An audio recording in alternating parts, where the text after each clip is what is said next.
Thank you. I'm ready to be ready to be ready.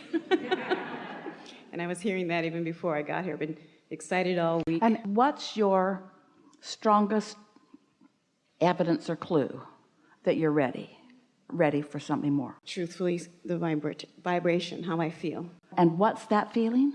Well, it was good because I was raising my hand the first hour. But let's use this new word that we're satisfied. I feel satisfied. I'm eager for more, but I'm satisfied.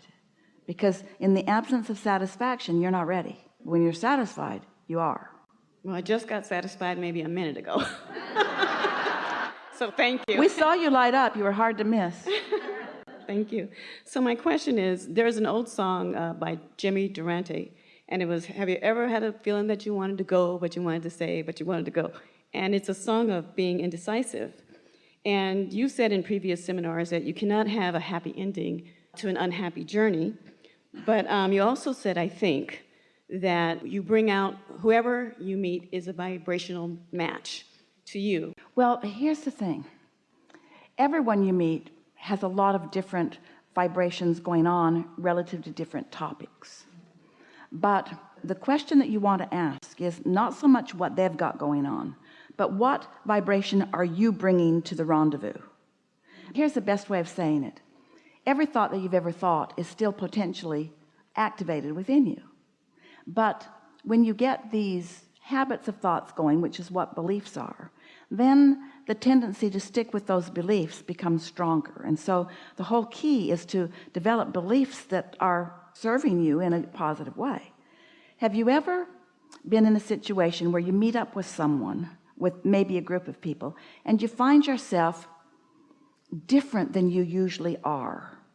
Maybe more negative, maybe more critical about something, and you think, this isn't who I am. Well, what happened was you didn't have a strong activation of who you meant to be. And since that vibration is potentially activatable within you, and they had a strong current of it going before you joined the table, chances are you're going to get swept up in that.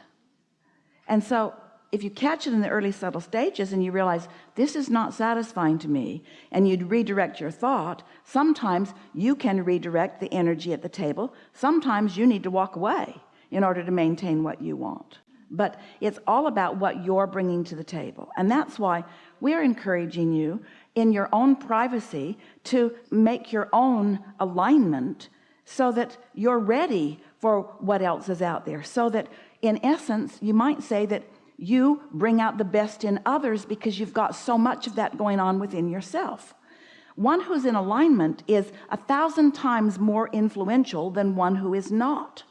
And that kind of makes you wonder, then why do I find myself in negative conversations? It's because you were not in alignment. You just blundered out of bed. You were sloppy in your thinking. You focused upon stuff you didn't want. You didn't have any really strong activation with who you are going on. And then law of attraction, sort of, that's why you thought to get with them, so to speak. So it really is about being deliberate about how you want to feel, and how you want to feel is the satisfaction of all of you coming to the table, meaning you and your inner being. And your inner being's always there, but sometimes you're not up to speed with your inner being. And so my question is so how was that? Did you get that? I did. Good. Asking this question not only for myself, but for those who go through it too. Well, you don't have to ask a question for anybody but you. Okay. All right. Mind your own business. All right. Thank you. So I've been married for 30 years, and I've been thinking about divorcing for about 27 of those years. That's what I meant about being indecisive. Because the conditions aren't perfect, and you have formerly believed that you can only have a knee-jerk response to conditions, and therefore the way you feel is dependent upon what somebody else does, and so you're trapped in dissatisfaction when that's never been true. Okay. So You get that?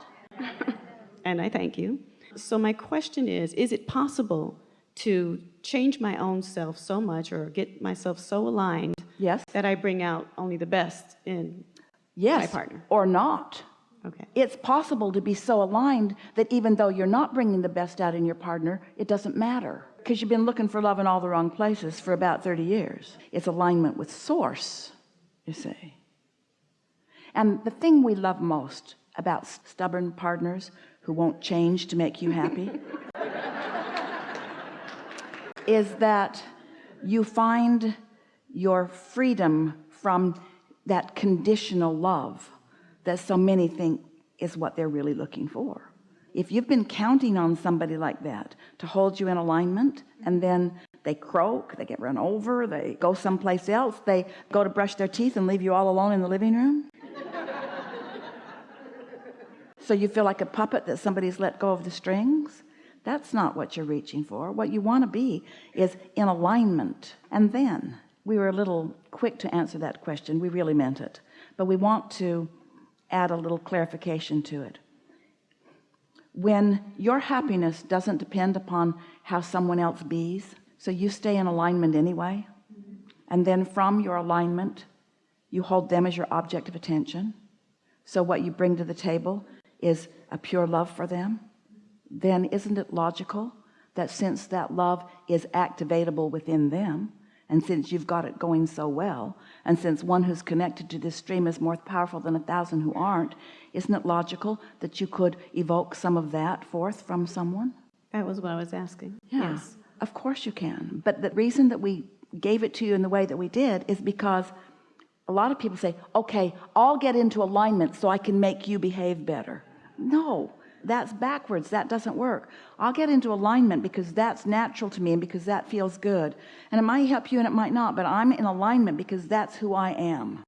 That's who I am. And because I'd rather love you than not. I'd rather see your positive aspects than not. It's so much more satisfying for me to praise you whether you deserve it or not. You don't need to evoke my praise by performing. That's what bondage is. If you do this, then I'll really like you. But if you don't, then I won't. You don't want to be in that kind of bondage, and you don't want anyone else to be either. True. Yeah. So I thank you. Really good conversation. Thank you. I've been following you since April, and I think you're amazing. And I listen to you a lot on YouTube, and you came to San Francisco, so I'm here. And I barely made it. I was on a flight last night, and as I barely made the flight, I told myself that Esther wants me to be there tomorrow, and I made it by the skin of my teeth. All right, now can you see any real benefit in that story? None? Life's hard. I struggle. I paid a big price, but I had success.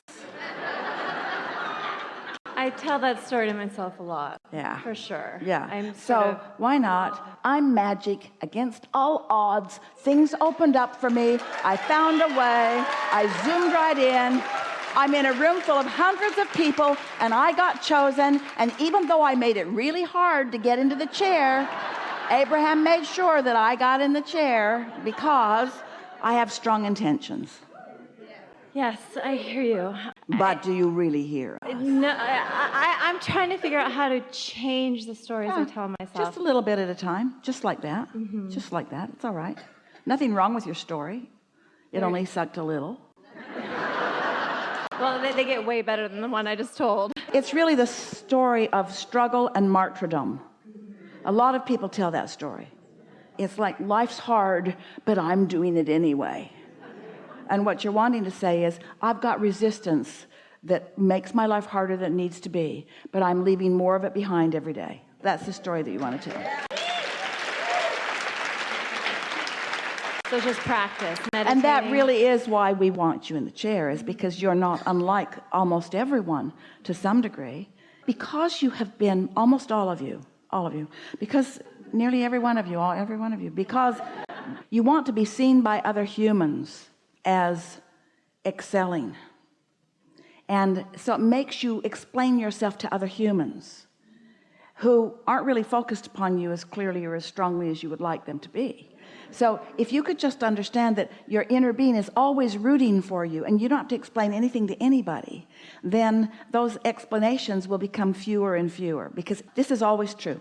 Anytime you're explaining, justifying, defending, rationalizing, you're always pushing against, you're always increasing the resistance.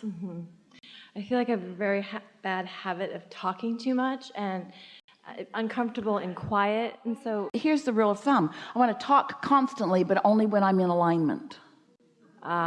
that's tough. Sorry. Because when you're not in alignment, everything you focus on and everything you say just compounds that misalignment. And so it's sort of like you're getting the hang of it more and more, but it's all right. You're not doing anything wrong. You just want to fine tune. So I have one question, and it has to do with being in a relationship where I've been ready to exit it for about 6 years. We would just go. Just go, okay? No. I will. Whatever you tell me to do, I'll do it. Just go, and remember, you'll take yourself with you. Right. And then the next one will look pretty much like this one. And then you can come back. We come here about every year this time of year. You'll raise your hand. We'll try to get you. 50 people will stand up. Finally, we'll get you in the chair, and you'll tell us the same story. Okay, I'm really getting it.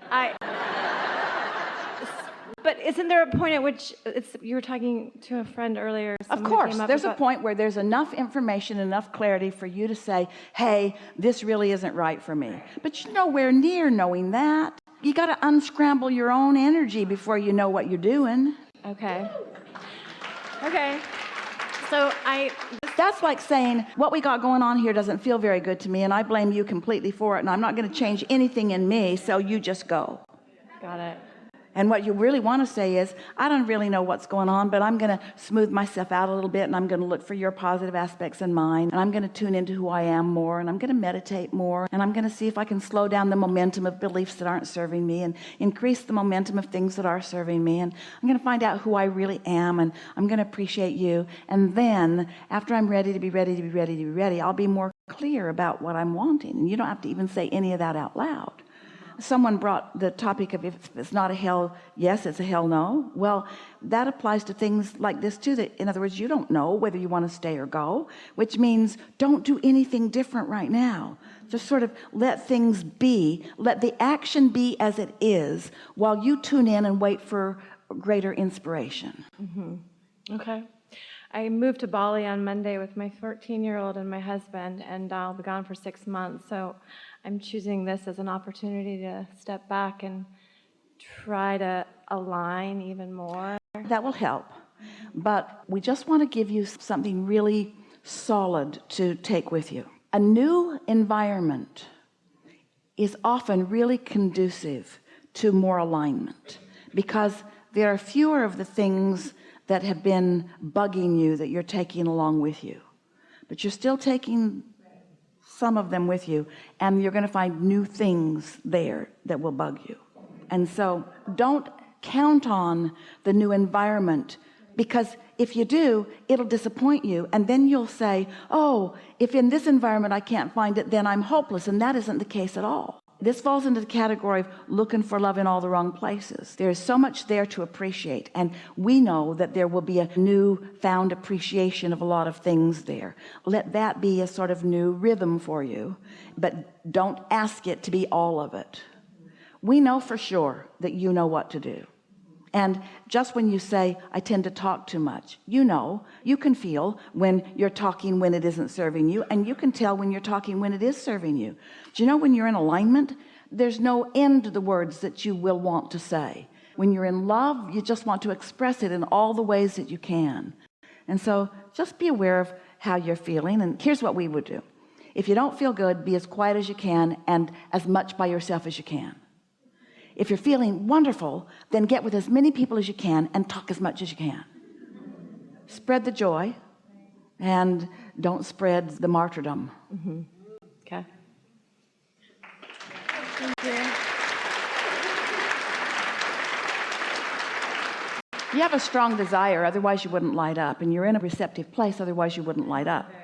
And so this is a really good time for you. You're tuned in, you're looking forward to something, you want clarity, and there's nothing that you need to do to change anything. The formula is already in place. You live life, you put stuff in your vortex, you have the opportunity of being more receptive than usual. This is a really good period of time for you. Just let it unfold and have fun with it. And don't try to make anything happen. And if people say, how you doing? Say, great. And if they say, give us more, say, no.